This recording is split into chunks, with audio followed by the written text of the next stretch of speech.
Tracfone activation links your SIM or eSIM to your device and service plan. Common errors include SIM card recognition failures due to damage or incorrect insertion, IMEI issues from invalid or blacklisted IMEI, network and app errors from connectivity problems or app glitches, and account or payment problems like expired codes or billing errors. The shift to eSIM tech, driven by 5G, has introduced new app stability challenges. Make sure your device meets minimum OS requirements, Android 8 Plus or iOS 13 Plus. Always activate using Wi-Fi to minimize network issues. To resolve Tracfone activation issues, start by power cycling your device and SIM card. Next, update the Tracfone app and your device's operating system to the latest versions.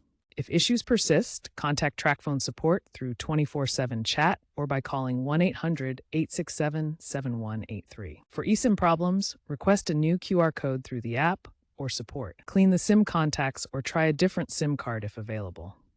Looking ahead, Tracfone is adopting AI-driven troubleshooting and biometric verification for eSIM setup to prevent fraud. The company is also emphasizing eco-friendly packaging for SIM kits. Always stay updated with the latest app patches for optimal activation performance. Finally, remember to be patient as activations can take between 5 and 30 minutes.